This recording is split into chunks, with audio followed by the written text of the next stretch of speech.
भगवते वासुदेवाय। ॐ नमो भगवते वासुदेवाय। ॐ नमो भगवते वासुदेवाय। हरे कृष्णा। सभी भक्तों को सादर प्रणाम। श्रीमद् भागवतम महापुराण सत्रोगीन श्रृंखला में आज सत्र 353 में सभी भक्तों का स्वागत है। हम सभी यहाँ पर 18,000 श्लोकों वाले श्रीमद् भागवतम को अंतर्राष्ट्रीय कृष्ण भावनामृत संघ के संस्थापक आचार्य कृष्ण कृपा मूर्ति श्री श्रीमद् अभय चरणारविंद भक्ति वेदांत स्वामी श्रील प्रभुपाद की पुस्तकों के मार्गदर्शन में यहाँ भक्तों के संग में श्रवण और पठन करने का प्रयास कर रहे हैं। जैसा कि सत्रों का प्रारूप है, वर्तमान विषय वस्तु का संक्षिप्त अवलोकन, तत्पश्चात मंगलाचरण और उसके बाद एक एक श्लोक का वाचन, अनुवाद और भक्ति वेदांता स्वामी श्रील प्रभुपाद के तात्पर्य के प्रकाश में उस विषय को समझने का प्रयास इस सत्र का प्रमुख प्रारूप रहा है। आज के सत्र में हम सभी स्कंद 6 अध्याय 16 भाग 2, जिसका नाम है चित्रकेतु की परमेश्वर से भेंट, और जिसके प्रथम सत्र में हम सभी ने नारद मुनि और अंगिरा मुनि द्वारा दिए गए उपदेश के परिणाम स्वरूप चित्रकेतु के हृदय में जीव के मूल स्वरूप को समझने की जिज्ञासा के उपरांत भगवत भक्ति के लिए जो अनुराग उत्पन्न हुआ है उसके बारे में श्रवण करेंगे। तो इस अध्याय में 65 श्लोक हैं और इस अध्याय की समाप्ति के पश्चात श्रीमद् भागवतम से अब तक के कुल श्लोकों की संख्या 5,424 हो जाएगी और स्कंद 6 से श्रवण किए गए समस्त श्लोकों की संख्या 704 हो जाएगी। 704 हो जाएगी। तो आरंभ करते हैं मंगलाचरण से और उसके पश्चात एक एक श्लोक का वाचन करेंगे। नारायणं नमस्कृत्य नरं चैव नरोत्तमं देवीं सरस्वतीं व्यासं ततो जयमुदीरयेत्। शृण्वतां स्वकथा कृष्ण पुण्यश्रवणकीर्तनं यद्यन्तस्थो यभद्राणि विधुनोति सुयत्यतां नष्टप्रायेषु भद्रेषु नित्यं भागवत सेवया भगवत्युत्तमश्लोके भक्तिर्भवति नैष्टिकी। ॐ अज्ञानतिमिरान्धस्य ज्ञानाञ्जनशलाकया चक्षुन्मीलितं येन तस्मै श्रीगुरुवे नमः। मूकं करोति वाचालं पङ्गुं लङ्घयते गिरिं यत्कृपातमहं वन्दे परमानन्दमाधवं। वाञ्छाकल्पतरुभ्यश्च कृपा सिन्धुभ्य एव च पतितानां पावनेभ्यो वैष्णवेभ्यो नमो नमः। जय श्री कृष्ण चैतन्य प्रभु नित्यानंद श्री अद्वैत गदाधर श्रीवासादि गौर भक्तवृंद। हरे कृष्ण कृष्ण कृष्ण हरे हरे, हरे राम राम राम हरे हरे। हरे कृष्ण कृष्ण कृष्ण हरे हरे, हरे राम राम राम हरे। हरे कृष्णा कृष्णा कृष्णा हरे हरे, हरे राम राम राम हरे हरे। हरे कृष्णा। तो पुनः सभी भक्तों को सादर प्रणाम। श्रीमद् भागवतम महापुराण सत्रों की इन श्रृंखला में सत्र 353 में सभी का स्वागत है। हम सभी यहाँ पर स्कंद 6 अध्याय 16 राजा चित्रकेतु की परमेश्वर से भेंट भाग 2 को श्लोक संख्या 30 से श्रवण और पठन करने का प्रयास करेंगे। सदैव की तरह मेरा अनुरोध है, जिनके पास पुस्तक है वो पुस्तक का प्रयोग करेंगे। अन्य सभी की सुविधा के लिए श्लोक यहाँ स्क्रीन पर प्रस्तुत किए जाएंगे और आप साथ साथ देवमयी संस्कृत भाषा के इस वाचन में प्रयास कर सकते हैं। तो आरंभ करेंगे स्कंद 6 अध्याय 16 श्लोक संख्या 30 से। मृणाल गौरम क्षितिवास संस्फुरत् किरीटकेयूरकटित्रङ्कणम् प्रसन्नवक्त्रारुणलोचनमृतं ददर्श सिद्धेश्वरमण्डले प्रभुम्। भगवान शेष की शरण में पहुंचकर चित्रकेतु ने देखा कि वे कमल पुष्प के श्वेत रेशों के समान ही श्वेत वर्ण के थे। उन्होंने नीला वस्त्र धारण कर रखा था और चमचमाते मुकुट, बाजूबंद, करदनी तथा कंगन से आभूषित थे। उनका मुख मंद हंसी से युक्त था, उनके नेत्र रक्तिम थे, वे सनत कुमार जैसे मुक्त पुरुषों से घिरे हुए थे। तो यदि श्लोकों की विषय सूची के क्रम में देखें, तो जहाँ इस अध्याय के पूर्ववर्ती भाग में नारद मुनि द्वारा पुनः जीवित कर देने के पश्चात जीव ने चित्रकेतु से संवाद किया था, अर्थात उस बालक के रूप में जो शरीर वहां अमृत प्राय पड़ा था, उसमें आत्म तत्व को नारद मुनि द्वारा पुनः स्थापित किया गया था, जिससे आत्म तत्व चित्रकेतु को उस शोक से मुक्त कर सके, जिसके अंतर्गत वो स्वयं को उस जीवात्मा का माता पिता समझ के उसके विलग होने के भाव से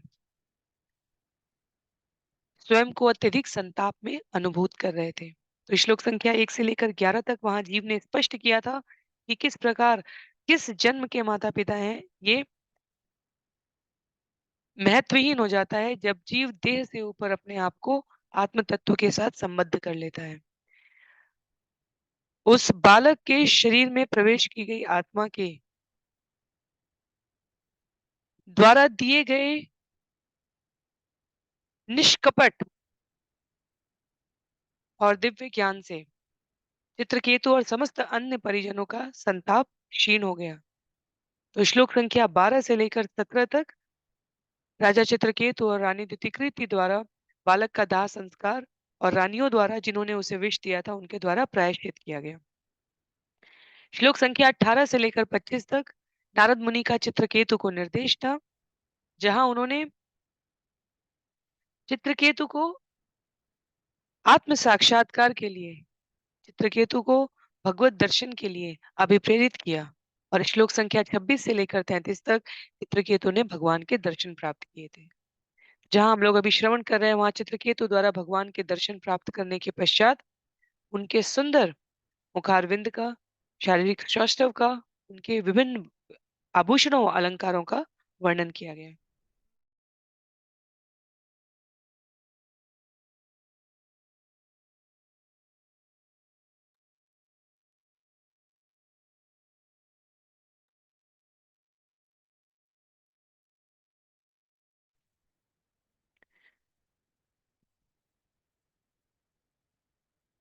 श्लोक संख्या 31 में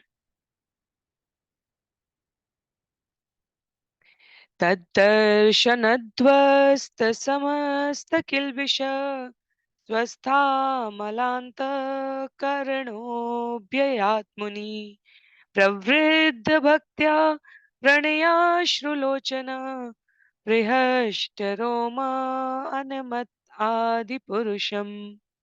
परमेश्वर का दर्शन पाते ही महाराज चित्रकेतु के समस्त भौतिक कल्मश धुल गए और वे पूर्णतः पवित्र हो जाने के कारण अपनी मूल कृष्ण चेतना भक्ति में स्थित हो गए।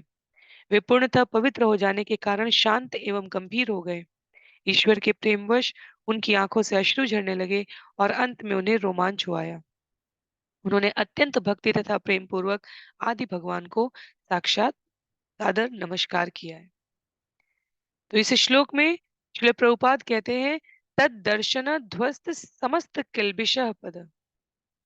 यदि नियमित रूप से कोई भगवत विग्रह के स्वयं के घर में, मंदिर में या पवित्र स्थान पर दर्शन करता है, तो केवल मंदिर तथा मूर्ति के दर्शन मात्र से जीव के भीतर की समस्त भौतिक कामनाओं के संक्रामक रोग से मुक्ति मिल जाती है। भगवान का दर्शन इसीलिए नवदा भक्ति की 9 विधियों में इसका वर्णन आता है। भगवान का इतना सुंदर श्रृंगार, भगवान को श्रृंगार की अतिरिक्त आवश्यकता नहीं है। श्रृंगार की वजह से भगवान सुंदर नहीं लगते हैं, भगवान की वजह से उनके ऊपर किया गया कोई भी श्रृंगार सुंदर लगता है।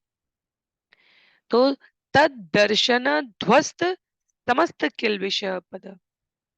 भगवान के दर्शन मात्र से यदि जीव में दर्शन की नियमितता है, तो भौतिक कामनाओं के संक्रामक रोग से मुक्ति मिल जाती है। और जब तक जीवन में भौतिक कामनाओं से मुक्ति नहीं होती है, तब तक पाप कर्म करने की प्रवृत्ति से मुक्ति नहीं होती है। और इसीलिए जैसे ही भौतिक कामनाओं के संक्रामक रोग से मुक्ति मिल जाती है, जीव के भीतर समस्त पाप कर्मों के फल से मुक्ति होने का क्रम आरंभ हो जाता है। तो शुद्धता, शुचिता, पवित्रता भगवान के दर्शन मात्र से आरंभ होनी शुरू हो जाती है, जीवन में उद्भूत होना। और तब स्वस्थ चित्त और पूर्ण स्वच्छ होकर जीव अपने आप को कृष्ण भावनामृत भक्ति की ओर अग्रसर कर पाता है। तो यहाँ पर दर्शन प्राप्त है, इसीलिए इसीलिए आचार्यों द्वारा, भक्तों द्वारा, विद्वत जनों द्वारा स्थान स्थान पर जब भी संभव है, भगवान के सुंदर दर्शन का उल्लेख है। इसी श्रीमद् भागवतम में अब तक जितनी भी प्रार्थनाएं हमने देखी है, लगभग लगभग सभी प्रार्थनाओं में भगवान के दिव्य दर्शन का वर्णन किया गया है। और जब तक हम भौतिक आसक्तियों से ग्रसित रहते हैं, तब तक हमें सिर्फ लगता है मुख, कुंडल, मुकुट, पीताम्बर, इनका वर्णन पुनः पुनः और पुनः किया जा रहा है। क्यों? क्योंकि भक्तों के द्वारा दर्शन की महत्ता को स्थापित किया गया है। किसी भी तीर्थ स्थान पर जाने से वहां पर स्थापित दिव्य स्थानों में दर्शन की बात की महत्ता की गई है। हम सभी अपने अनुभव से जानते हैं कि जब भी हम किसी तीर्थ स्थान पर जाते हैं, प्रमुख स्थान पर जाते हैं, हमारा उद्देश्य होता है यहाँ कौन से प्रमुख लीला स्थली हैं। तो दर्शन की महत्ता किल विषय पद है, क्योंकि दर्शन से शास्त्र प्रमाणित करते हैं यहाँ पर कि जीवन में भौतिक कामनाओं की आसक्ति के प्रति विरक्ति आरंभ हो जाती है, शुद्धता और शुचिता का प्रादुर्भाव हो जाता है। श्लोक संख्या 32 में स उत्तम श्लोक पदाब्ज विष्टरम प्रेमाश्रुलेशे उपमेहन मुहुः प्रेमोपरुद्ध किल वर्ण निर्गमो नैवाशक्तं प्रशमीडितुं चिरम्। चित्रकेतु के प्रेमाश्रुओं से भगवान के चरण कमल का आसन, चौकी बार बार भीग जाता था। आह्लाद के कारण वाणी अवरुद्ध हो जाने से वे लंबे अंतराल तक भगवान की उचित स्तुति में एक भी शब्द का उच्चारण ना कर पाए। तो पुनः भगवान के दिव्य दर्शन की महत्ता यह है कि कंठ अवरुद्ध हो जाता है, वाणी का शब्दों का उच्चारण लगभग असंभव हो जाता है। ध्रुव ने भगवान के दर्शन किए, उनका यही भाव था। कुंती माता महारानी जब भगवान की कृपा को स्मरण करती हैं स्कंद एक में, तो उनका यही भाव था। भीष्म पितामह शरशैया पर लेटे हुए, उनका यही भाव था। तो आचार्यों ने, श्रील प्रभुपाद जब लयबद्ध भावबद्ध कीर्तन में स्वयं को, सामान्यतः श्रील प्रभुपाद द्वारा अपने आप को बहुत व्यवस्थित और नियंत्रित रखा जाता था, पर भक्तों का अनुभव है, उनका उल्लेख है कि अत्यंत गंभीर अवस्था में कई भक्तों को उनके दर्शन हुए हैं, जब वो बिल्कुल समाधि के भाव में, नेत्र खुले हैं, शरीर रूप से वो बाह्य जगत के संपर्क में हैं, और उनके प्रेमाश्रुओं को उनके संग रहने वाले भक्तों ने अनुभव किया है। चैतन्य महाप्रभु ने स्पष्ट रूप से भक्तों के इन लक्षण को दिखाया है। तो यहाँ पर तात्पर्य में कहा गया है कि सुंदर श्लोक तैयार करके भगवान की स्तुति करने का अवसर प्राप्त हुआ है महाराज चित्रकेतु को, लेकिन आह्लाद के कारण बहुत समय तक उन शब्दों को जोड़कर स्तुति करने का प्रयास चित्रकेतु द्वारा असफल रहा, क्योंकि इतनी भावोन्मत्तता आ गई थी।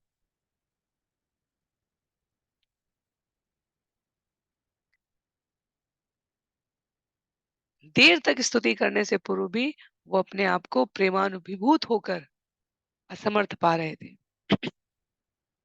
आगे श्लोक संख्या 33 में ततः समाधाय मनो मनीषया बभाष एतत् प्रतिलब्धवागसो नियम्य सर्वेन्द्रियबाह्यवर्तनम् जगद्गुरुं सात्वत शास्त्र विग्रहम्। तत्पश्चात अपनी बुद्धि के द्वारा मन को वश में करके और अपनी इंद्रियों को बाह्य विषयों से समेटकर वे अपनी भावनाओं को व्यक्त करने के लिए उपयुक्त शब्द ढूंढ सके। इस प्रकार वे उन भगवान की स्तुति करने लगे जो साक्षात शास्त्रों, ब्रह्म संहिता तथा नारद पंचरात्र जैसी सात्वत संहिताओं के स्वरूप है एवं सबों के गुरु हैं। उन्होंने निम्नवत स्तुति आरंभ की। तो अभी वो पृष्ठभूमि स्थापित हुई है जहां दर्शन करने के उपरांत जीव किस भाव से अपने आप को अनुप्राणित अनुभव करता है, उसे भी शब्दों में व्यक्त कर पाना संभव नहीं है। किंचित प्रयास मात्र किया गया है यहाँ पर सुखदेव गोस्वामी द्वारा महाराज चित्रकेतु की स्थिति को अभिव्यक्त करने का। और श्रील प्रभुपाद कहते हैं यहाँ तात्पर्य में कि भगवान की स्तुति शब्दों से आरंभ करने से पूर्व जीव को अपने मन को, इंद्रियों को संयमित और आध्यात्मिक उन्नति के अवसर को उपयोग करना चाहिए। तब स्तुति के लिए उपयुक्त शब्द प्राप्त हो सकते हैं।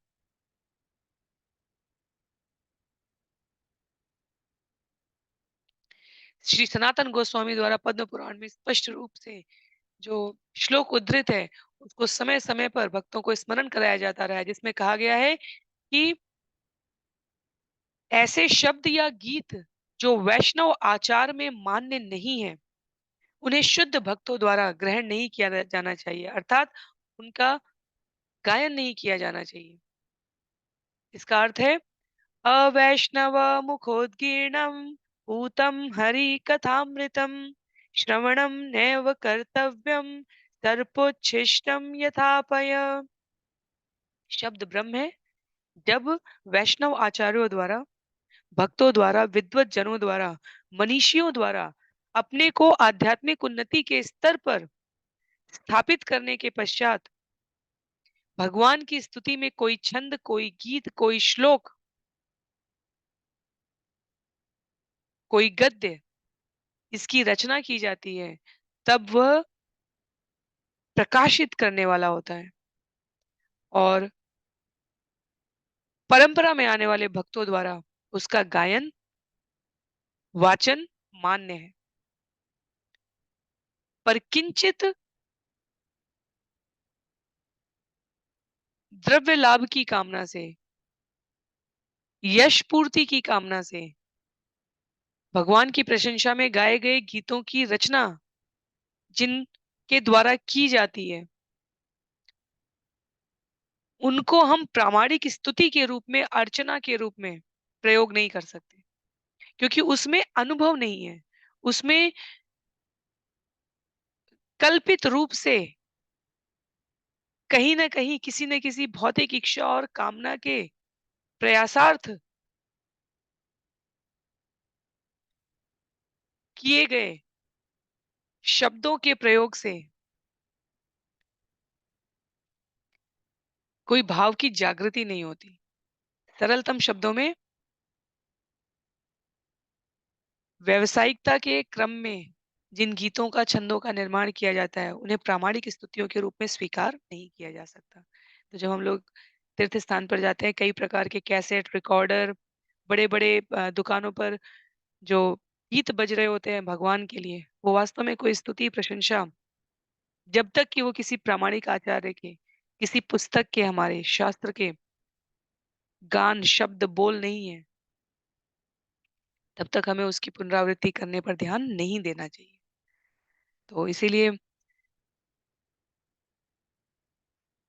इस्कॉन में, अंतर्राष्ट्रीय कृष्ण भावनामृत संघ में श्रील प्रभुपाद का, उनकी परंपरा में आए हुए शिष्यों का, आचार्यों का, गुरुओं का बहुत ही स्पष्ट निर्देश रहता है। ऐसे शब्द, ऐसे गीत जो शास्त्रों में उल्लिखित नहीं है या परंपरा के आचार्यों द्वारा जिनका गान नहीं किया गया है, क्योंकि इसके लिए जो इस आत्मिक और आध्यात्मिक शुद्धता की आवश्यकता होती है, उसकी अनुपलब्धता होने पर वो केवल मनोरंजन बन के रह सकते हैं, पर हमारे किसी भी प्रकार के आध्यात्मिक लाभ में उपयोगी नहीं होते। तो केवल और केवल उन्हीं वैष्णव गीतों की, इसलिए आपने देखा होगा जब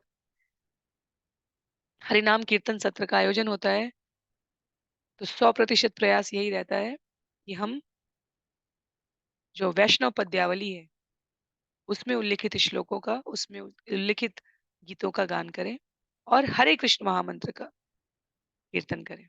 उसी को यहाँ पर उल्लिखित किया गया। आगे श्लोक संख्या 34 में चित्रकेतु कहते हैं, चित्रकेतु उवाच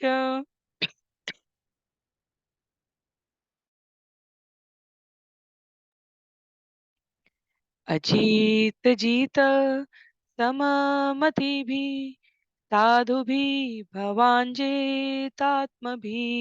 भवता विजितातेऽपि च भजतामकाम आत्मनामा य आत्मदोति करुण अजीत सममतिभिः साधुभिः भवाञ्चेतात्मभिभवता विजितातेऽपि च भजताम् अकाम आत्मनामा आत्मनामा यमात्मधोति करुण। चित्रकेतु ने कहा, हे अजय, यद्यपि आपको कोई जीत नहीं सकता, किंतु उन भक्तों के द्वारा अवश्य जीत लिए गए हैं जिनका अपने मन तथा इंद्रियों पर संयम है। वे आपको इसलिए वश में रख पाते हैं क्योंकि आप उन भक्तों पर अकारण दयालु हैं, जो आपसे किसी प्रकार के लाभ की कामना नहीं करते। निसंदेह आप उन्हें अपने आप को प्रदान करते हैं, इसलिए अपने भक्तों पर आपका भी पूरा नियंत्रण रहता है। तो भक्त और भगवान के मध्य जो परस्पर भाव समन्वय है उसको अभिव्यक्त कर रहे हैं यहाँ पर चित्रकेतु। सरल शब्द है, और भगवान और भक्त के इस भाव विनिमय में दोनों की जीत होती है। भगवान भक्तों द्वारा और भक्त भगवान द्वारा जीते जाते हैं, और एक दूसरे से जीते जाने के कारण श्रील प्रभुपाद लिखते हैं, इस संबंध में उन्हें दिव्य आनंद की प्राप्ति होती है। जब हम वृंदावन की गुह्य दिव्य लीलाओं का आचार्यों के मार्गदर्शन में श्रवण करते हैं, तब हमें इसकी स्पष्टता आती है। किस प्रकार व्रज की गोपियों द्वारा यदि हम ऊपर ऊपर से सुने इन कथाओं को, तो लगेगा कि भगवान श्री कृष्ण को कितना त्रास दिया जा रहा है, या भगवान श्री कृष्ण द्वारा यशोदा मैया की उम्र की गोपियां हैं जिनके घर से माखन चुराया जा रहा है, तो लगता है कितना त्रास दिया जा रहा है। और वास्तव में जब जब गोपियां देखती कि कृष्ण नहीं आ रहे हैं माखन खाने, तो वो विचलित होकर मैया यशोदा के पास पूछने चली जाती थी कि कान्हा स्वस्थ तो है। तो भक्त के भगवान द्वारा विजित होने में और भगवान का भक्त द्वारा विजित होने में, ये जो परस्पर समन्वय है, ये आध्यात्मिक उच्च अवस्था में समझे जाने वाला विषय है। इसी प्रकार हम सखियों के साथ भगवान की लीला को देखते हैं। ऐसा कोई अवसर नहीं रहा जब भगवान गोप ग्वाल बाल द्वारा सखियों को, और सखियां भगवान की शक्तियों की प्रतिनिधि हैं, सखियां जन्म जन्मांतर से तपस्या में रत मनीषियों का भगवान के साकार रूप के साथ लीला में प्रवेश होकर उन्हें सहयोग देने की परिणति है। तो सखियां कोई इस भौतिक जगत की शरीरधारी स्त्रियां नहीं है, ऐसा सोचना भी अपने आप में जघन्य अपराध है। और लघु भागवतम, बृहद भागवतम, हमारे गोस्वामियों द्वारा इन विषयों को वहां पर बहुत स्पष्ट किया गया है।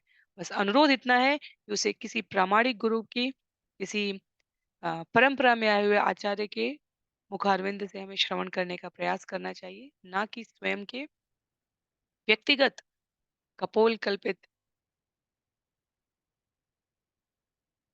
उद्देश्यों की या जानकारी की प्राप्ति के लिए उसका प्रयोग करें। तो उद्देश्य यहाँ पर कहने का ये है कि भक्त और भगवान दोनों एक दूसरे के द्वारा सदैव विजित होते आए हैं।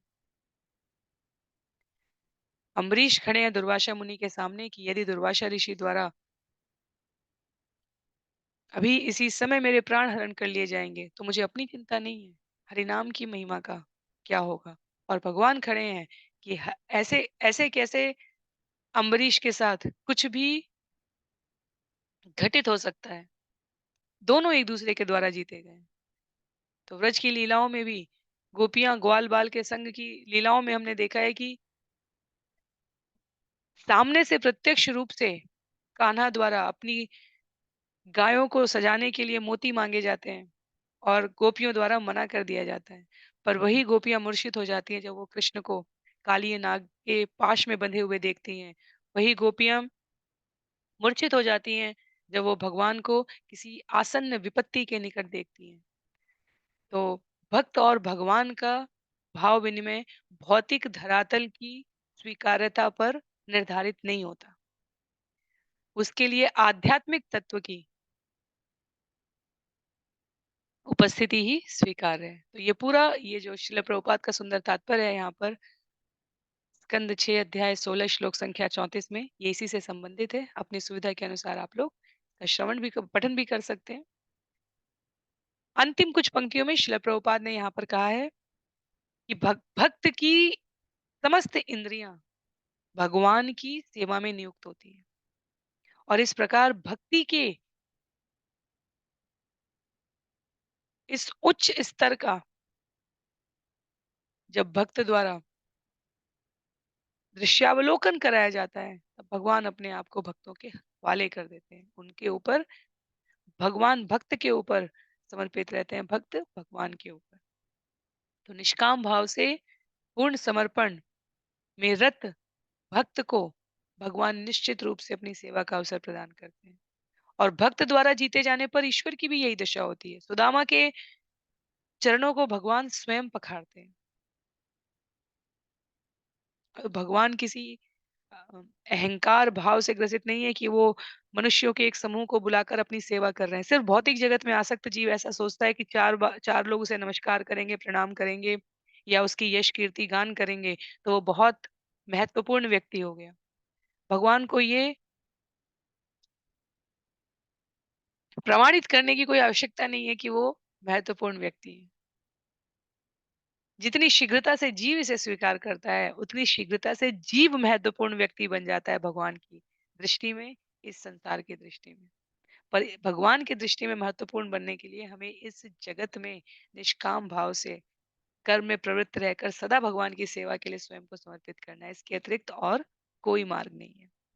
श्लोक संख्या 35 में तव विभव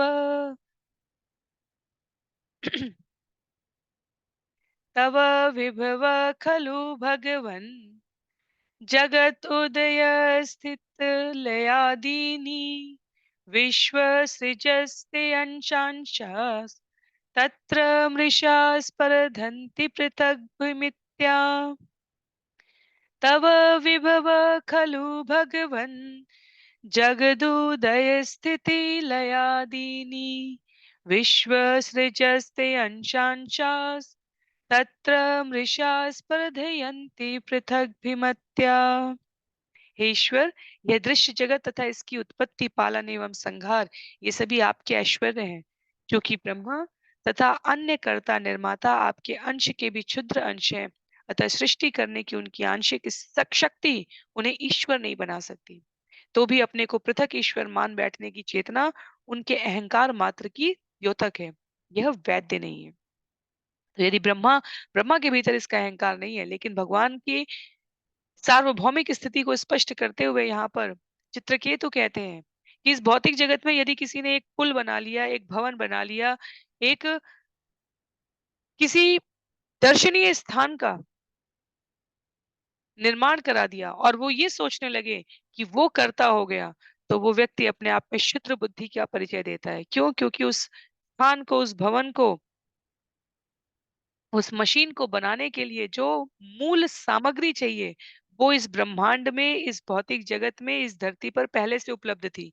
व्यक्ति ने उन सामानों को मिलाकर कोई वस्तु निर्माण कर ली, पर वो वास्तव में उसका मूल रचयिता नहीं है। बिल्कुल उसी भाव में यहाँ पर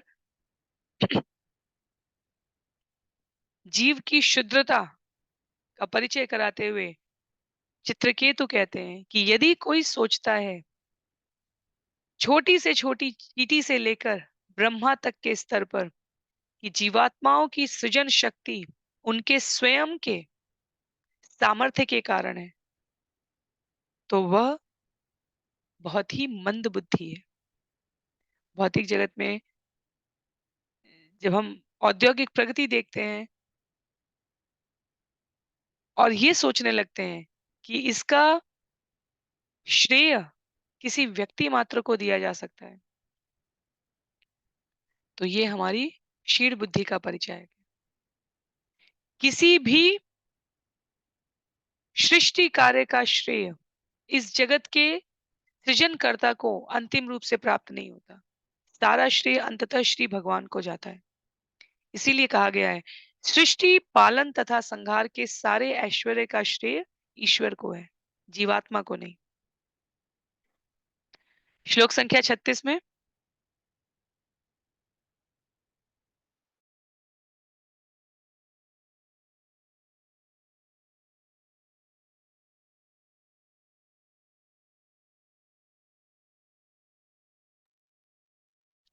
परमाणु परम अहम तोषत्वम आदि अंत अंतरवर्ती त्रय विदुर आदावन्ते पिच सत्त्वनानां यदध्रुवं तत् एवान्तरालेऽपि।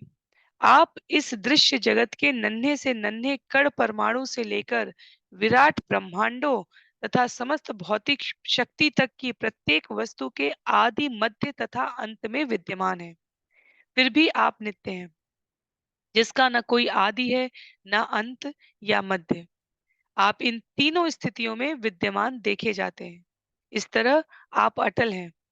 जब इस दृश्य जगत का अस्तित्व नहीं रहता, तो आप आदि शक्ति के रूप में विद्यमान रहते हैं। तो भगवत गीता में जब हम सृष्टि के निर्माण के बारे में स्वयं भगवान श्री कृष्ण के मुखारविंद से अर्जुन के माध्यम से प्राणी मात्र की जानकारी के लिए श्रवण करते हैं, तब वहां पर भी भगवान द्वारा स्पष्ट रूप से कहा गया है, चर और अचर सब कुछ इस जगत में सृष्टि में विद्यमान है। ईश्वर की कृपा दृष्टि के पश्चात वह सृजन का स्वरूप धारण करता है, और जब भगवान अपनी योजना के अंतर्गत उसको समेटते हैं, तब न आदि, न अंत, न मध्य, कुछ भी भगवान से पृथक नहीं रह पाता। ब्रह्म संहिता का उल्लेख करते हुए यहाँ पर श्रील प्रभुपाद ने तात्पर्य में कहा है, अद्वैतमच्युतम् अनादिमनन्तरूपम् आद्यं पुराणपुरुषं नवयौवनं च वेदेषु दुर्लभम् अदुर्लभम् आत्मभक्तो गोविन्दमादिपुरुषं तमहं भजामि। मैं उन श्री भगवान गोविंद की उपासना करता हूँ, जो आदि पुरुष हैं, परम अच्युत अनादि अनंत रूपों में विस्तार करते हुए भी वही आदि पुरातन तथा नव यौवन से पूर्ण पुरुष हैं। ऐसे नित्य आनंदमय तथा सर्वज्ञ ईश्वर को सर्वोत्तम वेद ज्ञानी भी नहीं जान पाते, किंतु शुद्ध भक्तों के समक्ष वे सदैव प्रकट होते हैं। तो भगवान और भक्त की इस लीला विनिमय में भगवान उनके सामने प्रकट होते हैं, जो ऐसी कामना करते हैं और जिनको भगवान इस योग्यता के अनुरूप पाते हैं। इसीलिए भक्त और भगवान का जो विनिमय है, वो शुद्ध भक्तों के द्वारा स्थापित किया गया है। शुद्ध भक्तों के मुखारविंद से श्रवण करके ही जीव इसके लिए प्रकाशित हो पाता है। तो तथाकथित व्यवसायी, श्रील प्रभुपाद का शब्द है, व्यवसायी कथावाचकों से भगवान की दिव्य और गुह्य कथाओं को श्रवण करना वास्तव में किसी अतिरिक्त लाभ का नहीं है। भौतिक संतृप्तता के लिए ठीक है, पर उससे कोई आध्यात्मिक उन्नति होगी, ऐसा हमें सोचना भी नहीं चाहिए। श्लोक संख्या 37 में, इसीलिए भगवान की कथा सेवा है। भगवान के द्वारा स्थापित वैष्णव परंपरा में आए आचार्यों ने इसे सेवा कहा है। इसके लिए किसी भी प्रकार का द्रव्य धन से संबंधित व्यवसाय करना अनुचित है। श्रवण करने के पश्चात श्रोता भगवत सेवा में स्वयं को क्या अर्पित करना चाहते हैं, स्वयं के द्वारा वह केवल और केवल भगवान की सेवा के लिए स्वीकृत है। पर वक्ता द्वारा किसी भी प्रकार से भगवान की कथा द्वारा, विशेष रूप से श्रीमद् भगवत गीता, श्रीमद् भागवतम चैतन्य चरितामृत, इन सत्रों के द्वारा स्वयं के भौतिक लाभार्थ धनोपार्जन करना ये पूर्णतः निषिद्ध है। भक्तिवेदांता स्वामी श्रील प्रभुपाद ने अनेक अवसरों पर इस विषय को स्पष्ट करते हुए कहा है, लक्ष्मी भगवान की सेवा के लिए, क्योंकि वो स्वयं सतत रूप से भगवान की सेवा में प्रयुक्त हो रही है। तो इस भौतिक जगत में भी लक्ष्मी स्वरूप जो द्रव्य है, धन है, वक्ता द्वारा भगवान की कथा का प्रयोग करके उस धन लाभ को स्वयं के भौतिक प्रयोग में लाना अनुचित है, निषिद्ध है। और श्रोता द्वारा भगवान की कथा श्रवण करके अपने सामर्थ्य के अनुसार द्रव्य और धन का भगवत सेवा में दान के लिए प्रयोग न करना, ये भी अनुचित है। तो दोनों के, वक्ता और श्रोता दोनों के केंद्र में भगवत सेवा होनी चाहिए, और तब ये सारी प्रक्रिया दिव्य ज्ञानमयी हो जाती है। अन्यथा जब प्रभुपाद कहते हैं उन्हें मूढ़ कहा गया है, अल्प बुद्धि कहा गया है, और वास्तव में सामान्य जनों से अधिक पाप का भागी कहा गया है, जो भगवत कथा का प्रयोग स्वयं के इंद्रियों की सेवा के अनुचित लाभ के लिए करते हैं। आगे श्लोक संख्या 37 में, क्षेत्य क्षितियादिभिः किलावृत सप्तभी गुण उत्तरे अंडकोश यत्र पतित यत्र पतति अणुकल्प सहांड कोटि कोटिभिः तत अनंत क्षितियादिभिः किलावृत सप्तभी गुण उत्तरे अंडकोश यत्र पतति अणुकल्प सहांड कोटि कोटिभिः तत अनंत।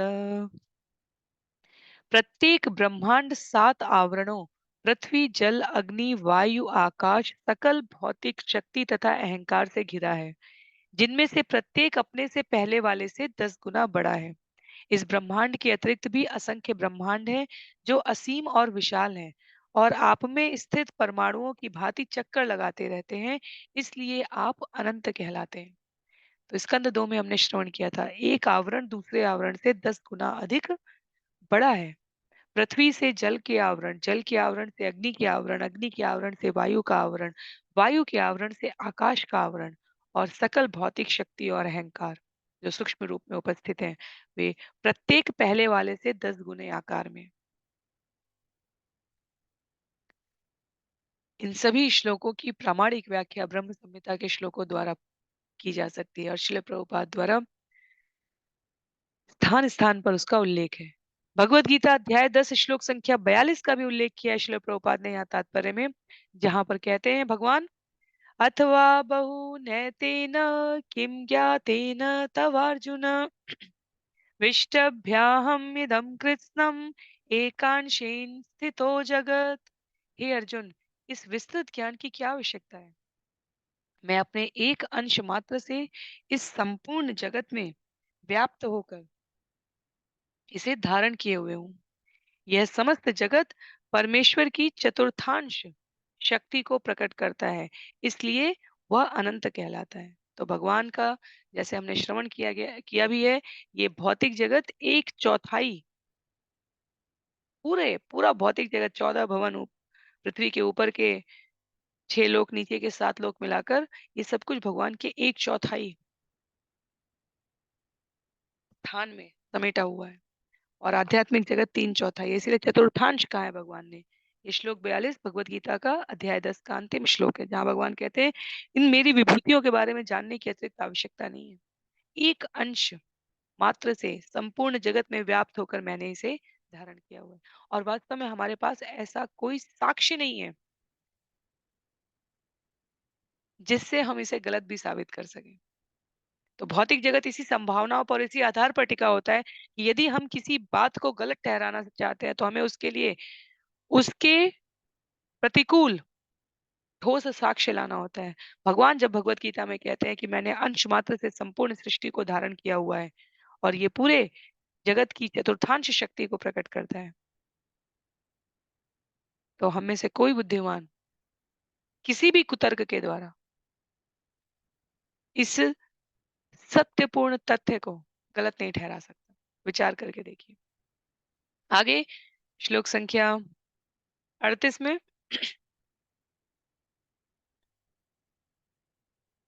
विषयतृषो नरपशवो य उपासते विभूतिं परं त्वां तेषामाशिषैष तदनु विनश्यन्ति यथा राजकुलम्। हे भगवान, हे परमेश्वर, इंद्रिय तृप्ति के भूखे तथा विभिन्न देवताओं की उपासना करने वाले अज्ञानी पुरुष नर वेश में पशुओं के समान है।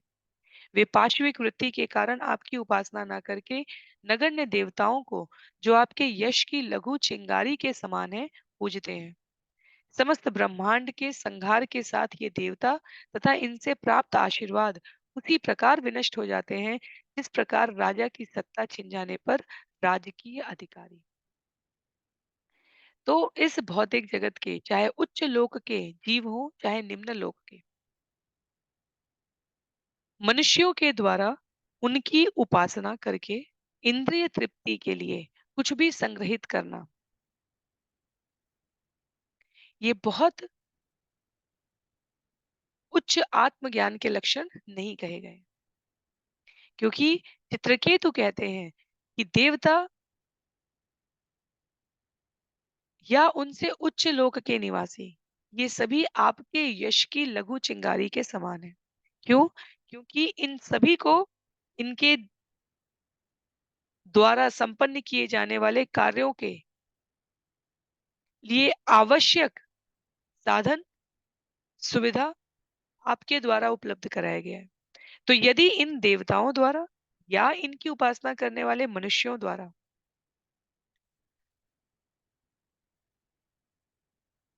स्वयं को सर्वश्रेष्ठ, स्वतंत्र एवं समस्त ज्ञाता के रूप में घोषित किया जाए, तो यह वास्तव में इस सत्य से मुंह मोड़ने के जैसा है, जिसमें भौतिक जगत के अनुसार जब प्रधानमंत्री का कार्यकाल समाप्त हुआ और मंत्रिमंडल को विलय कर दिया गया और उसके बाद भी कोई सोचे कि मैं अभी भी मंत्री हूँ, वही स्थिति है। तो ये नश्वर स्थिति में स्वयं को शाश्वत जैसा, नित्य जैसा भाव रखना, ये शुद्र बुद्धि का परिचायक है। क्योंकि ये जगत, ये भौतिक ऐश्वर्य, ये शरीर और इन शरीर जगत और भौतिक ऐश्वर्य को प्रदान करने के लिए नियुक्त किए गए अधिकारी गणों के रूप में स्थित देवता, ये सभी नश्वर है। इसी श्रीमद् भागवतम के सत्रों में हमने देवताओं की आयु भी सुनी है, उच्च लोकों की आयु भी सुनी है, ब्रह्मांड की सीमाओं का भी श्रवण किया है विभिन्न आचार्यों के संवाद में। और उसके बाद हमारे जीवन में इस बात की अस्पष्टता नहीं रहनी चाहिए कि भगवान के अतिरिक्त कोई और भी उनके समकक्ष या उनसे श्रेष्ठ सत्ता हो सकती है। श्लोक संख्या 39 में कहते हैं चित्रकेतु,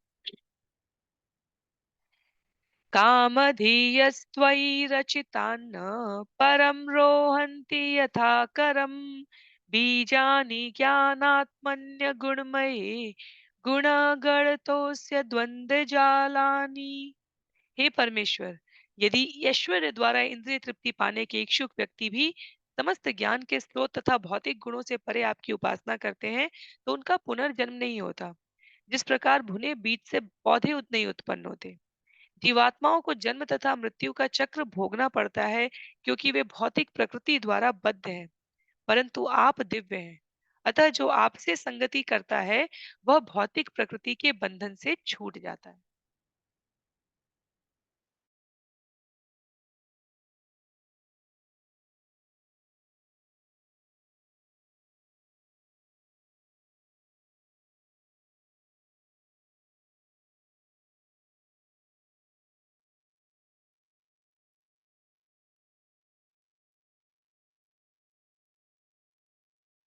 यहाँ पर भक्ति वेदांता स्वामी श्रील प्रभुपाद द्वारा स्पष्ट रूप से भगवत गीता का उदाहरण देते हुए कहा गया है, जन्म कर्म च मे दिव्यम एवं यो वेत्ति तत्वतः त्यक्त्वा देहं पुनर्जन्म नैति मामेति सोऽर्जुन। हे अर्जुन, मेरा आविर्भाव तथा मेरे कर्म दिव्य हैं। इस प्रकार जो मनुष्य तत्व को जानता है वह देह त्यागने पर फिर इस भौतिक संसार में जन्म नहीं लेता, वरन मेरे सनातन धाम को प्राप्त हो जाता है। हमारे हम सब के सामान्य अनुभव से भी कई व्यक्ति हमारे संपर्क में ऐसे होते हैं जो भौतिक लक्ष्य की प्राप्ति के लिए यदि उन्होंने कोई नियम बना लिया है तो उसकी प्राप्ति के लिए वो अपना सर्वस्व लगा देंगे। पर यदि उनसे आध्यात्मिक क्षेत्र में उस नियम का अंश भाग भी प्रयोग करने के लिए कहा जाए, नियमित समय पर नियमित रूप से नियमित स्थान में नियमित भाव से हरिनाम जप करने के लिए, कथा श्रवण करने के लिए, कुछ श्लोकों का वाचन करने के लिए, तो उनकी अन्य मनस्कता अर्थात उनकी वो अपने आप को असमर्थता जाहिर कर देंगे। पर यही भौतिक उद्देश्य के लिए यदि उनकी कर्मठता देखी जाए, तो वो पूर्णतः समर्पित होते हैं। आचार्य कहते हैं कि यह उचित और आवश्यक कृपा और कीर्ति के अभाव में होता है।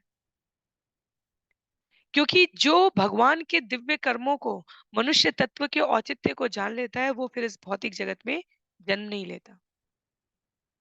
तो हम सभी साधक के रूप में यदि प्रयासरत हैं तो पहली स्वीकारोक्ति हमारे जीवन में ये होनी चाहिए कि हमारी समस्त सेवाओं और कार्यों के केंद्र में भगवान कृष्ण है, पूर्ण पुरुषोत्तम भगवान है। ये भौतिक जगत की सभी गतिविधियां उसके प्राप्ति के सहयोग में होनी चाहिए। सामान्यतः जीव भगवान का, आध्यात्म का, हरिनाम जप का, कथा कीर्तन श्रवण का उपयोग भौतिक लक्ष्यों की प्राप्ति के लिए करने लगता है और वहीं पर वो अपने मार्ग से च्युत हो जाता है, जन्म जन्मांतर की श्रेणियों में अपने आप को कर ले जाता है। उद्देश्य क्या होना चाहिए? हमारी समस्त भौतिक गतिविधियां, जीवन का लक्ष्य, जीवन के कार्य, जीवन का उद्देश्य, जीवन की गति अपने मनुष्य जन्म की चरम परिणति के रूप में भगवत प्राप्ति के लिए आयोजित होनी चाहिए। पर जीव माया के प्रभाव में अपनी पूरी दिनचर्या इस प्रकार से संयोजित करने लगता है, ज्यादा से ज्यादा भौतिक लाभ जो इन नेत्रों से, जो इन कर्णों से देखकर, श्रवण करके सुन पाता है, समझ पाता है, उसी को सत्य मानता है। और भगवान की कथा, भगवान की सेवा, भगवान का हरिनाम जप ये भौतिक लक्ष्यों की प्राप्ति के लिए प्रयोग करने लग जाता है। तो ये जो अंतर है, ये हमारे जीवन में स्पष्ट होना चाहिए क्योंकि भगवान कहते हैं, मेरे कर्म दिव्य हैं और जो इनको जान लेता है वो देह त्यागने पर फिर इस भौतिक जगत में जन्म नहीं लेता। चित्रकेतु जीवों को उसी स्थिति का अनुभव करा रहे हैं। श्लोक संख्या 40 में जितम अजीत तदा भवता यदाह भागवतं धर्ममनवद्यं निष्किंचनाय मुनय आत्म आरामयमुपासते अपवर्गाय। हे अजित, जब आपने भागवत धर्म कह सुनाया जो आपके चरण कमलों में शरण लेने के लिए अकलुषित धार्मिक प्रणाली थी, तो वह आपकी विजय थी। आत्मतुष्ट चतुसन के समान निष्काम व्यक्ति भौतिक कल्मश से मुक्त होने के लिए आपकी उपासना करते हैं। दूसरे शब्दों में कहा जा सकता है कि वे आपके चरणार विंद की शरण प्राप्त करने के लिए भागवत धर्म को ग्रहण करते हैं। तो भक्त, जैसा भी हम लोग चर्चा कर रहे थे, भक्त जो भी करता है वो भगवत प्राप्ति के लिए, भगवान की प्रसन्नता के लिए ग्राह्य और अग्राह्य का विचार किए बिना करता है। भक्त का कैसा स्वरूप होना चाहिए, इसका वास्तविक दर्शन कराने के लिए जब नारद मुनि ने प्रश्न किया, श्रेष्ठतम भक्त कौन है, तो भगवान ने कहा, जाओ और भक्तों की विभिन्न श्रेणियों में विचरण करके आओ। कहना कि भगवान के सिर में दर्द है और जो भक्त अपने चरण धूलि को देगा, ताकि भगवान भक्तों की चरण धूलि मस्तक पर धारण कर ले और उनको इस ताप से मुक्ति मिल सके, वही श्रेष्ठ भक्त होगा। संपूर्ण ब्रह्मांड में भ्रमण करने के पश्चात जब भगवान गोपियों के पास आते हैं, तो गोपियों ने व्रज रज में स्नान करना शुरू कर दिया। जहां माता लक्ष्मी ने कहा कि मैं अपने पदरज को यदि भगवान को दूंगी मस्तक पर धारण करने के लिए, तो मैं घोर नरक गामिनी बन जाऊंगी। वहीं गोपियों ने कहा, द्वारका की रानियों ने भी ऐसा ही कहा, अरे भगवान तो हमारे स्वामी हैं, पति हैं, सृष्टा हैं, परमेश्वर हैं, परम सत्य हैं, अपने चरणों की रज उनको मस्तक पर धारण करने के लिए कैसे दे सकते हैं। और वहीं गोपियों ने कहा, यदि हमारी रज धूलि से कृष्ण को किसी भी संताप से, कृष्ण को संताप नहीं हो सकता, इसीलिए व्रज के भीतर और व्रज के बाहर की लीलाएं पूर्णतः भिन्न होती है। व्रज के बाहर जीव भगवान की उपासना करता है अपने जीवन को सुखमय बनाने के लिए, और व्रज के भीतर प्रत्येक चर और अचर के रूप में वृक्ष, पक्षी, लता, पशु, मनुष्य सब प्रयास करते हैं भगवान को सुखी बनाने के लिए। तो यही वो अंतर है जो चित्रकेतु महाराज यहाँ पर अपनी स्तुति से स्पष्ट करना चाह रहे हैं।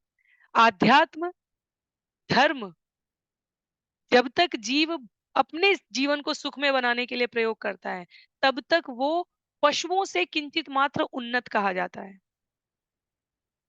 पशु और मनुष्य के अंतर को स्पष्ट करता है कि वो धर्म को जीवन में धारण किया हुआ है। पर जब जीव अपने समस्त कार्यों के द्वारा स्वयं को नहीं भगवान को प्रसन्न करने में लगता है, तब वो भक्ति में, निष्काम कर्म भाव में प्रवेश करता है।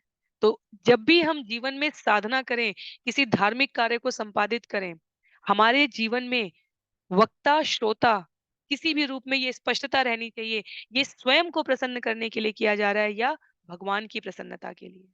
और तब किसी भी प्रकार की दुविधा नहीं होगी। और भक्त बनने का सबसे बड़ा लक्षण ये होता है कि जीव दुविधा से मुक्त हो जाता है।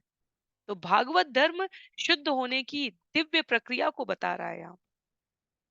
कैसे हम अपने जीवन के उस बारीक अंतर को स्पष्ट कर सकें, मति भ्रम के शिकार ना होकर, अपितु दुविधा मुक्त होकर। आचार्य सदैव एक सरल सा उदाहरण देते हैं।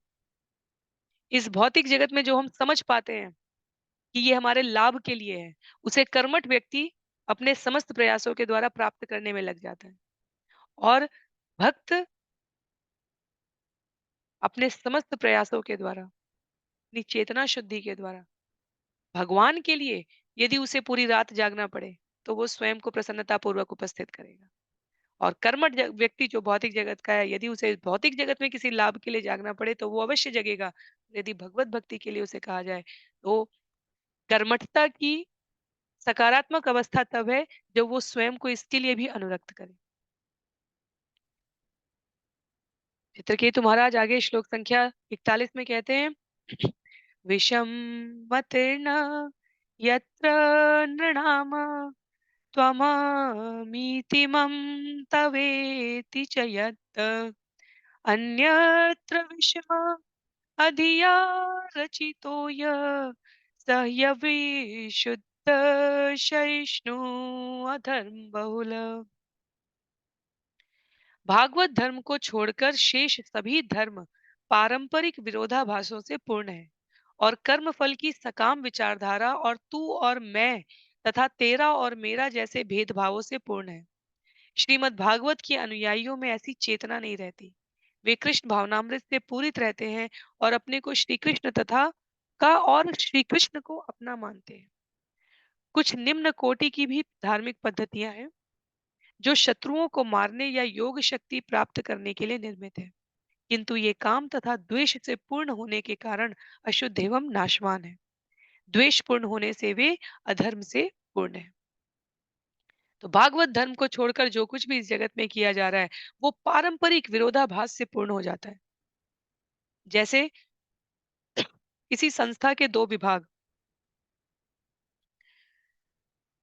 रिस्क डिपार्टमेंट और प्रोडक्ट डिपार्टमेंट, जो उत्पादन कर रहा है उसका उसका उद्देश्य रहेगा कि ज्यादा से ज्यादा ग्राहकों को वो सामान की उपलब्धता हो सके। जिसका कार्य रेगुलेशन, जिसका कार्य नियम नियामक नीतियां हैं, जिस डिपार्टमेंट का, उसका उद्देश्य ये रहेगा कि ना तो संस्था रिस्क में जाए, ना ही खरीदने वाले ग्राहक। तो जितनी ही लुभावने आकर्षक ऑफर हम देखते हैं प्रोडक्ट टीम द्वारा दिया जाएगा, रिस्क टीम द्वारा उसे नियंत्रित प्रकार से कैसे उपयोग किया जा सके, उसके लिए सीमाएं बनाई जाएंगी। तो ये एक उदाहरण है। कहने का अभिप्राय ये है, श्रील प्रभुपाद कहते हैं इस जगत में जो कार्य भगवान की प्रसन्नता के लिए नहीं किया जा रहा है, भगवान के द्वारा संस्तुत, भगवान के द्वारा कहे गए आधारभूत नियमों के अनुसार नहीं किया जा रहा है, उनमें संलग्न व्यक्ति अर्थात भगवान की सेवा में उनकी प्रसन्नता के लिए अतिरिक्त किए गए सभी कार्यों में हमें हमेशा विरोधाभास मिलेगा। इसीलिए भौतिक जगत का ऐसा कोई संबंध नहीं है जो विरोधाभास से, द्वंद से प्रभावित ना होता हो। जब तक भगवान केंद्र में नहीं है, हमारे कार्यकलाप और क्रियाएं जब तक भगवान की प्रसन्नता के लिए नहीं है, पति पत्नी हो, माता पिता हो, संतान हो, स्वामी और सेवक हो, अधिकारी और कार्यकर्ता हो, राजा और प्रजा हो, यदि सब शास्त्र में संस्तुत नियमों के अनुसार जीवन यापन करने के लिए स्वयं को प्रस्तुत करते हैं, जिसकी अंतिम परिणति भगवान की प्रसन्नता होनी चाहिए, तो उनके विरोध भी आध्यात्मिक स्तर के होते हैं, क्योंकि प्रत्येक की उद्देश्य पूर्ति इसी में निहित होती है कि कौन सर्वश्रेष्ठ तरीके से भगवान को सेवा समर्पित कर रहा है, भक्तों का मान बना के रखते हुए। पर इस भौतिक जगत में दो व्यक्तियों के बीच का संबंध कभी भी पूर्णतया कलह मुक्त, क्लेश मुक्त नहीं मिल सकता यदि कृष्ण केंद्र में नहीं है, क्योंकि वहां तथाकथित रूप से, स्वाभाविक और अस्वाभाविक रूप से स्वयं की इंद्रिय तृप्ति, स्वयं का किंचित अहंकार, स्वयं की मानवीय लक्षणों से युक्त द्वेषपूर्ण मनोवृत्ति बीच में आ ही जाती है। इसलिए श्रील प्रभुपाद ने कहा था अपने शिष्यों को, और उसी कथन के अनुसार अंतर्राष्ट्रीय कृष्ण भावनामृत संघ का यह संगठन प्रयासरत है साधकों को स्मरण कराते रहने के लिए हमारी सेवाओं का, हमारे उद्देश्यों का, हमारे कार्यों का केंद्र बिंदु भगवान, गुरु और शास्त्र होने चाहिए। तो भक्तों में परस्पर किंचित मात्र यदि विरोध हो भी, तो उसके केंद्र में कभी भी स्वयं की संतुष्टि नहीं, अपितु भगवान की संतुष्टि होनी चाहिए। श्रील प्रभुपाद ने यहाँ लिखा है कि ईश्वर की स्पष्ट संकल्पना के बिना चलने वाले विभिन्न धार्मिक संप्रदाय समय समय पर परस्पर लड़ते भिड़ते रहे हैं। मानव इतिहास में ऐसे बहुत सारे उदाहरण हैं। और क्योंकि वो परमेश्वर की सेवा पर ध्यान न देकर द्वेष से पूर्ण रहते हैं, इसलिए वे दीर्घ काल तक चल नहीं पाते। बहुत सी ऐसी गतिविधियां हैं जो धर्म पद्धतियों के विरुद्ध कार्य कर रही होती हैं। इसलिए मैं, मेरा, तेरा ऐसा विचार भगवत सेवा के लिए कभी भी सामने नहीं आना चाहिए। प्रत्येक मनुष्य को ईश्वर में विश्वास करना चाहिए, और वो विश्वास गुरु शिष्य परंपरा में आचार्यों द्वारा भागवत धर्म को धारण करके जब प्रदान किया जाता है, तब उसमें कोई आडंबर नहीं होता। बहुत सुंदर तात्पर्य है यहाँ पर, बहुत व्यवहारिक तात्पर्य है यहाँ पर, और ध्यान पूर्वक इसका श्रवण करने पर साधक के रूप में हमारे जीवन में जो द्वंद है वो क्रमशः निश्चित रूप से समाप्त हो जाते हैं। आगे श्लोक संख्या 42 में कशेमो निज परयो कियान वार्थ स्वपरद्रुहा धर्मेण स्वद्रोहात् तव कोप पर संपीडया च तथा धर्म। ऐसा धर्म जिससे अपने तथा परायों में द्वेष उत्पन्न होता है किस प्रकार लाभप्रद हो सकता है? ऐसे धर्म का पालन करने से कौन सा कल्याण हो सकता है? इससे आखिर क्या मिलेगा? आत्मद्वेष के द्वारा अपने आप को तथा अन्यों को कष्ट पहुंचाकर मनुष्य आपके भगवान के क्रोध का भाजन बनता है और अधर्म करता है।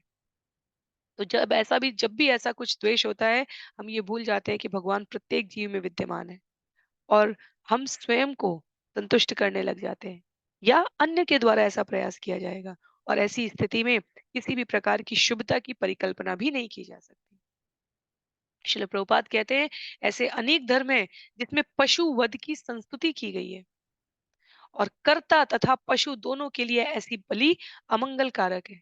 कर्म का सिद्धांत कहता है कि आज मनुष्यों द्वारा जिन पशुओं की बलि देकर उन्हें किसी भी रूप में भक्षण किया जा रहा है, कल उन्हीं पशुओं द्वारा उन्हीं मनुष्यों की योनि परिवर्तन होने पर बलि दी जाती है और इस प्रकार ये कर्म का चक्र चलता चला जाता है। कभी कभी श्रील प्रभुपाद कहते हैं लोग तर्क कर सकते हैं कि पशु बलि की संस्तुति तो वेदों में की गई है और श्रील प्रभुपाद स्पष्ट करते हैं कि ये संस्तुति नहीं है अपितु ये एक प्रकार से प्रतिबंध था।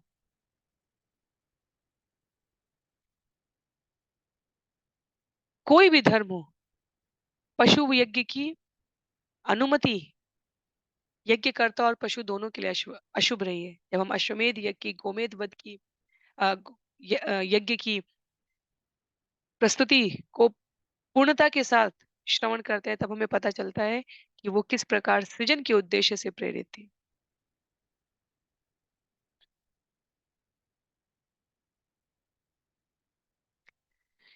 पशुओं के साथ मनुष्यों के साथ इस प्रकार का द्वेषपूर्ण आचरण करने वाला मनुष्य भगवत भक्ति में उन्नति नहीं कर पाता अपितु वो भगवान से भी द्वेष करने लगता है।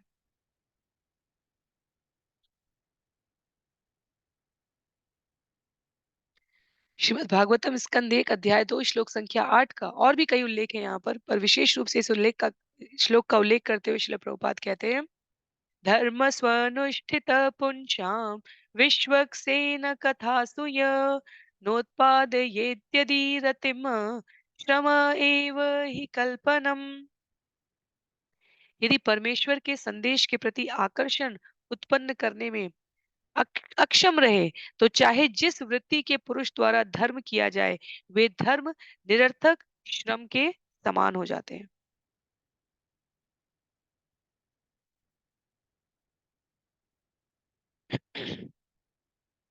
ये अस्पष्टता हमें जीवन से निश्चित करने होती है। ऐसा कोई भी धर्म जो भगवान के प्रति भक्ति उत्पन्न ना कर सके समय तथा श्रम का अपव्यय मात्र कहा गया है।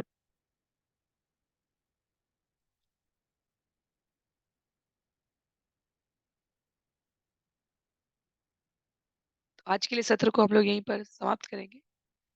अगले सत्र में श्लोक संख्या 43 से इस विषय को आगे श्रवण करने का प्रयास करेंगे। किसी भी प्रकार की असहमति के लिए, किसी भी प्रकार की जिज्ञासा के लिए आप वीडियो के कमेंट बॉक्स में या जहां पर भी आप व्यक्तिगत रूप से जुड़े हैं वहां अपनी जिज्ञासा प्रकट कर सकते हैं। श्रील प्रभुपाद की जय। श्रील गुरुदेव की जय। अनंत कोटि वैष्णव वृंद की जय। श्रीमद् भागवतम महापुराण की जय। तो कोई भी विषय, कोई भी पंक्ति, किसी भी प्रकार की अशुद्धि, ये मेरी व्यक्तिगत भूल और कमी हो सकती है, पर अधिक स्पष्टता के लिए मेरा सदैव अनुरोध रहेगा कि श्रील प्रभुपाद के तात्पर्यों का आश्रय लें। वहां इन विषयों को बिना किसी त्रुटि के, बिना किसी भ्रमपूर्ण स्थिति के यथारूप में प्रस्तुत किया गया। यदि किसी भी विषय में आपका कोई मतभेद हो, आपको लगे कि जो यहाँ प्रस्तुत किया गया सत्र में वो धर्म से विभिन्न है या हमारी जो अभ्यास प्रक्रिया है उससे भिन्न है, तो एक बार इन श्लोकों में जो श्रील प्रभुपाद के द्वारा तात्पर्य में वर्णित ज्ञान है उसका श्रवण करें, पठन करें और निश्चित रूप से यदि मेरे द्वारा कोई त्रुटि हुई हो तो उसे आप जहाँ से भी जिस भी माध्यम से संभव है व्यक्त कर सकते हैं। ठीक है? तो अभी के लिए सत्र को यहीं पर समाप्त करते हैं। श्रील प्रभुपाद की जय। हरे कृष्णा।